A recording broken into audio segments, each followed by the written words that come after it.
Bonjour, bonsoir à toutes et à tous, bienvenue sur ma chaîne Dominique Crypto, j'espère que vous allez bien, nous allons faire comme d'habitude le tour de l'actualité mes amis, très rapidement, je vous annonce une tonne de choses, je vous mâche un peu le travail, je vous donne plein de titres qui ont été travaillés par des journalistes, donc vous pensez à aller aussi les récompenser eux, aller cliquer un petit peu sur des liens qui vous donnent, etc., c'est très important, il y a des gens qui travaillent pour nous, nous sommes tranquilles dans nos canapés, simplement à regarder les news, il y a des mecs qui bossent quand même. Faut jamais oublier ça. Allez, je plaisante, mais je vous donne un maximum d'informations. Évidemment, on n'est pas tous intéressés par les mêmes informations, donc vous allez chercher dans les liens que je vous mets sous les vidéos, vous allez cliquer dessus, regardez, vous approfondissez les choses, évidemment. Moi, je me permets de faire quelques commentaires. Entre-temps, je ne peux jamais m'en empêcher. Et un petit commentaire que je vais faire. Je vais faire une publicité par une entreprise de transport aujourd'hui qui s'appelle Cryptotagine et qui ont apparemment fait du bon boulot aujourd'hui. Bon, un petit peu feignant les mecs, je les ai vus dans l'escalier s'arrêter, se reposer, poser leurs fesses sur les marches et tout, aller sur le téléphone, peut-être en train de faire des nœuds Bitcoin ou un truc comme ça. Je ne sais pas ce qu'ils faisaient, je sais pas ce qu'ils faisaient. Mais enfin bon, c'était quand même assez cool.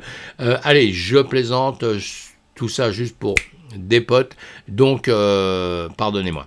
Allez, j'avance, toute l'actualité Web3, on va parler de la crypto dans le monde, on va parler de Tornado Cash, de Coinbase, de Mercato Bitcoin, etc., etc. Il y en a toujours, il est toujours là le etc. C'est parce qu'il y a tellement de choses, évidemment, qu'on ne peut pas tout marquer. L'Upsan, la volatilité du BTC au plus bas, mes amis, on va parler de NFT, avec 95% des projets NFT ne valent plus rien. Donc 95% des NFT qui valent plus rien, ça veut dire qu'il y a des mecs qui ont perdu 95% sur ce qu'ils ont investi.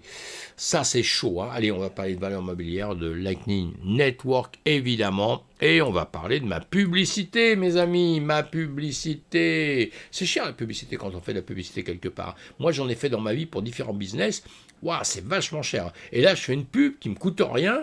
Bon, qui me ramène rien, mais qui me coûte rien. Allez, je déconne, mais pensez à vous abonner à ma chaîne si vous en avez envie. Pensez à cliquer sur le pouce aussi si vous en avez envie. Ça me ferait bien plaisir. Et puis, on va avancer en tout cas sur ce qui nous intéresse, nous, notre écosystème. Donc, le BTC, le TH, tous les crypto-monnaies qu'on a. Je vous fais une vidéo sur le BTC. Je vous fais une vidéo donc sur les infos comme je fais là. Et je vous fais des vidéos aussi sur les altcoins. On pense à la guerre en Ukraine, toujours là, la guerre en Ukraine. On pense aux gens qui souffrent. Pour moi, c'est hyper important, ça, parce que j'ai l'impression de culpabiliser un peu, mais il n'y a pas que l'Ukraine, il y a d'autres endroits dans le monde où il y a des gens qui se font tuer, ils n'ont rien demandé. Les mecs, ils vivaient normalement, pépères dans leur coin, avec les petits problèmes de la vie, et d'un seul coup, on a un gros problème qui arrive, il faut aller se battre, il faut aller tuer des copains. Alors ça me paraît quelque chose, à mon âge, ça me paraît incroyable, puisque j'ai pu voir avec les années, avec le temps passé, j'ai pu voir des conflits partout. Il y en a beaucoup, vous inquiétez pas, il y en a beaucoup. Et après, les pays sont d'accord. C'est Coluche qui disait ça. Si vous ne connaissez pas Coluche, allez voir un petit peu ce qu'il nous racontait là-dessus. Tout ce qu'il disait à l'époque, il ne pourrait même plus le dire aujourd'hui. Ce serait strictement interdit. Allez, des news sur l'actualité, évidemment, on va suivre nos marchés économiques. Le marché économique, c'est hyper important parce que ça nous donne des voix, si ça va bien, si ça va pas bien. Mais bon, on peut aussi se faire piéger avec ça. Je vous en parle à longueur de temps. Vous allez voir tout ce qui est en 3 étoiles, ce qui est très très important, c'est-à-dire, vous voyez, les taux 3 points, 3 étoiles, tout ce qu'on veut, mais surtout les États-Unis, puisque nous, on est intéressé par la tech, évidemment, on est un peu lié avec tout ça, et donc on va voir un petit peu tout ça, on suit tout ça de près. Je vous fais des vidéos, comme je vous ai dit, là, en 5 minutes, je m'aperçois que c'est redescendu là. Donc j'irai voir plus tard évidemment ce qui se passe, ça m'intéresse comme vous, États-Unis, enfin une différenciation claire entre valeurs mobilières et marchandises pour les tokens DeFi. Un projet de loi a été déposé le 2 juin, mes amis, par les législateurs de la Chambre des représentants des États-Unis en visant à permettre à certaines crypto-monnaies d'être classées en tant que marchandises numériques, digitales, commodités. Parmi les grandes lignes du projet, l'interdiction pour la sécurité and exchange commission, la SEC, menée par Gary Gensler, de refuser aux plateformes d'échange de crypto-monnaies de s'enregistrer en tant que système d'échange alternatif. On ne sait plus où on en est, quoi. Un projet qui vient clairement secouer la SEC, qui a récemment prouvé son incapacité à classer les crypto-monnaie de manière claire, alors qu'elle n'a cessé de s'en prendre aux sociétés crypto comme Kraken, qui s'est vu infliger une amende de 30 millions de dollars, mes amis, concernant son offre de stacking, ou encore au géant Coinbase qui a décidé de l'attaquer frontalement en retour. Voilà, plus précisément, le projet déposé par les législateurs permettrait de définir de manière claire et prédéfinie quelle crypto-monnaie pourrait être considérée comme suffisamment décentralisée pour être classée comme une marchandise numérique et non pas comme une valeur mobilière. Tout ça, évidemment, si vous rentrez dans notre écosystème, vous vous dites, c'est quoi ce truc, c'est galère. Vous inquiétez pas. Vous pouvez faire de la crypto-monnaie tranquille, peinard, sans vous occuper de tout ça. Ça, c'est parce que c'est pour les mecs un peu tordus comme moi. Vous savez, on a besoin de voir toutes les news partout, voir comment ça avance, tout ça. Mais la crypto-monnaie, vous pouvez rentrer dedans tranquille. Vous allez sur une plateforme d'échange, on vous explique tout ça. Tous les gens qui vous font rentrer dedans, qui vont vous en parler, vous expliquer. Et ils vous vendent rien. Hein. Dès que quelqu'un vous vend quelque chose, faut pas y aller, mes amis. Hein. Quelqu'un qui vous vend un truc, faut pas y aller. Vous y allez, c'est gratos, c'est machin, c'est tout ça. Vous vous intéressez, vous rentrez, vous achetez du Bitcoin. Avant tout le reste, vous achetez du Bitcoin. Vous rentrez dans le Bitcoin, c'est le patron, la patronne le plus solide de notre écosystème. Et après ça, vous allez vous intéresser au reste qui est à côté, tous les altcoins. Vous allez voir un peu les entreprises, ce qu'elles font, ce qu'elles disent, si elles sont valables, pas valables. C'est pas un jeu de poker, hein, notre affaire. C'est quelque chose de très sérieux qui va perdurer, qui avance tout doucement, un petit pas, mais attention, un petit pas vaut un grand pas, vous verrez, on en reparlera par la suite. Allez, je continue parce que c'est pas ce que je voulais dire exactement, je vais vous donner des news, mais je vous ai déjà dit que je ne peux pas m'empêcher de faire mes commentaires, c'est pour ça que je fais mes vidéos. Bitcoin sera confronté à de nombreux obstacles en juin, maintenant que la catastrophe du plafond de la dette a été évitée, d'énormes quantités de bons du trésor seront émis. En conséquence, les investisseurs commenceront à éviter les actifs risqués comme Bitcoin. Et oui, je le pense aussi, moi. C'est ça le petit problème en ce moment, c'est que d'un seul coup, on va remettre son oseille un peu autre part. Donc le Bitcoin va peut-être être un petit peu délesté. On va voir comment vont réagir les marchés, parce qu'une chose que j'ai appris avec le temps, c'est que c'est impossible à se dire, ouais, c'est comme ça ou c'est comme ça.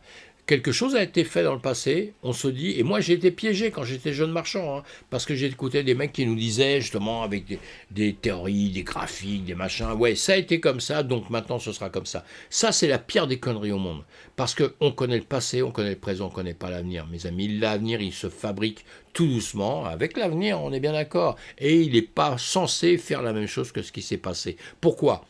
Parce que l'avenir c'est quelqu'un qui pense au passé, le présent qu'on a tout de suite, et qui est en train de se fabriquer. Donc souvent, il se fabrique un peu différemment de ce qui s'est passé, parce que justement, il a essayé de comprendre, d'engranger une tonne de connaissances, comme l'intelligence artificielle, mes amis, comme l'intelligence artificielle, vous savez, qui connaît toutes les données, et qui fait des conneries. Voilà, parce que sincèrement, même l'intelligence artificielle ne nous donnera pas le futur, ça c'est sûr et certain, j'en suis sûr et certain.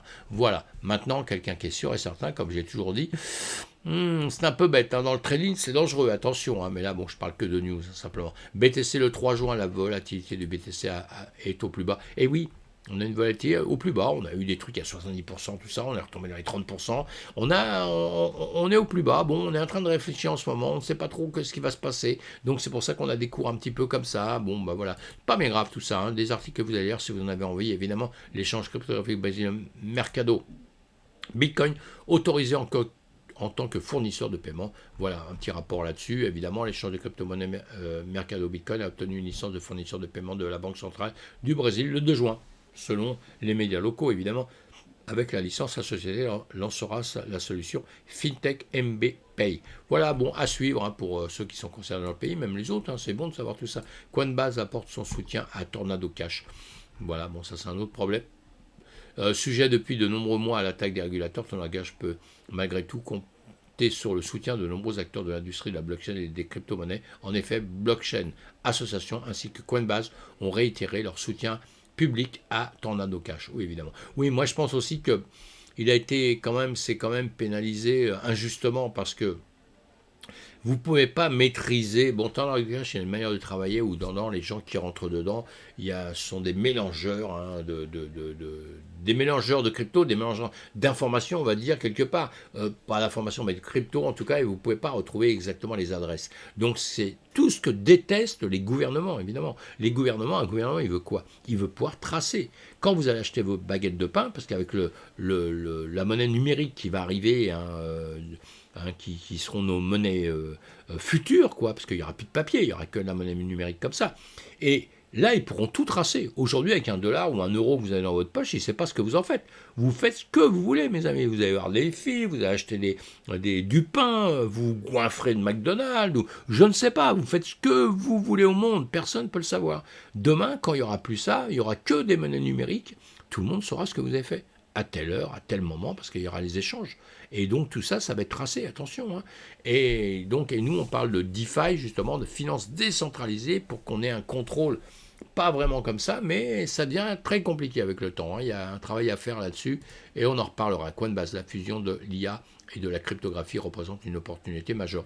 Ouais. L'IA, pour moi, bon, je vous lis pas cet article-là, aucun intérêt. Enfin, aucun intérêt, c'est bien, hein, il y a les mecs qui l'ont écrit, il faut aller les lire, évidemment, hein, parce qu'ils ont peut-être des choses qui sont un peu différentes de moi. Mais l'intelligence artificielle, hyper important aujourd'hui. Moi, je suis totalement pour l'intelligence artificielle.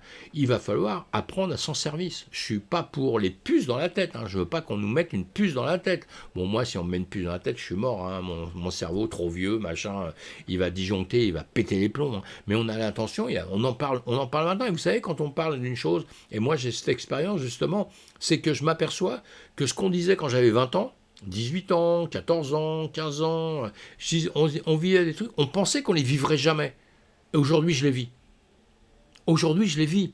Alors même aujourd'hui, les trucs qui arrivent, on se dit, ouais, non, les mecs, ils sont en train de déconner. Je vois ça un peu autrement. Hein. Je me dis, c'est peut-être autrement les choses. Allez, Dogecoin drama. Elon Musk fait face à une poursuite pour manipulation présumée du marché de la crypto. Mais oui, bon, allez hop, on passe ça. Vous allez lire évidemment cet article, hein, évidemment. Mais bien sûr qu'il fait de la manipulation de marché. Le PDG de Binance fait allusion à l'intégration de Bitcoin Lightning Network. Bon, ça, encore un autre problème. Enfin, c'est pas un problème. C'est un cas. Le PDG de Binance, Shenzhen Zhao, CZ qu'on appelle, a récemment participé à une session Twitter Space où il a répondu à diverses questions du public. Hein. Au cours de la session, César a répondu l'importance du Lightning Network et ses avantages potentiels pour l'industrie de la cryptographie. Et bien évidemment, il a révélé que Binance explorait activement l'intégration de la solution de mise à l'échelle de couche 2 dans l'échange. Même ainsi, il a averti que le processus de mise en œuvre est plus complexe qu'il n'y paraît. Et évidemment que c'est complexe, tout ça, c'est pas tout simple. Mais nous, quand on est utilisateur, on s'en fout un peu de la complexité. Ce qu'on veut, c'est les choses simples. Si on veut réussir à avoir dans tous les domaines possibles et imaginables une utilisation du grand public, il faut que ça soit tout facile. Tu prends ta carte, tu mets l'argent, tu payes, et puis tu ne demandes rien d'autre. Si tu dois commencer à des trucs compliqués, mais là, bon, je déconne un peu, hein, parce que c'est pas de ça qu'on parlait. Allez, j'avance. Assurance et crypto-monnaie, Evertas dispose désormais d'une police de 420 millions de dollars. À ce jour, les assurances dans l'industrie des crypto-monnaies sont toujours un sujet délicat, évidemment. En effet, la fameuse assurance responsabilité civile professionnelle, RC Pro, est par exemple le défi majeur pour l'absorption de l'agrément en tant que prestation des services sur actifs numériques, le PSAN. Si le chemin est encore très long avant de pouvoir assurer des crypto-monnaies aussi aisément qu'un véhicule ou qu'un bien immobilier, les mentalités tentent à évoluer à mesure que les actifs numériques se sont fait une place dans la finance traditionnelle. Bien sûr, ça se fait une place tout doucement, mais sûrement, mes amis. 95% des projets numériques. Oh là là, j'ai fait quoi là? Ah tiens, c'est bizarre ça. Ouais, bon, il me demande sur quoi j'ai été choper ça, je sais pas trop. Bon, c'est une pub, ouais, c'est ça. 95% des... Oh bah là, grave. Hein. 95% des projets NFT ne valent plus rien. Bah oui, après l'emballement, la diffusion. Ça, je le dis depuis le départ. Je l'ai dit dès que c'est sorti, dès qu'on a commencé. J'ai vu la création des NFT. J'aime les NFT. Hein. Je suis pour les NFT. Il n'y a aucun problème. Mais d'un seul coup, l'ambiance, le fait que tout le monde rentre dessus parce que simplement on dit NFT, ouais, c'est bon, je vais gagner des sous. Non, là, vous allez perdre tout. On voit aujourd'hui IA, intelligence artificielle. Ouais, je vais dessus. Vous allez perdre des sous, mes amis. C'est comme ça. Donc, il faut apprendre sur quoi on rentre et pourquoi on rentre dedans, etc., etc. Ça, c'est très important. Voilà, mes amis, c'est terminé pour aujourd'hui. J'espère que vous allez bien. On se revoit sur une autre vidéo. Je vais essayer de vous faire une vidéo sur, sur les altcoins. Je vais vous faire une vidéo sur les altcoins. Peut-être pas ce soir, peut-être demain matin. Allez, portez-vous bien. Encore une fois, un petit clin d'œil au tagine. Bye bye. Portez-vous bien plus tard.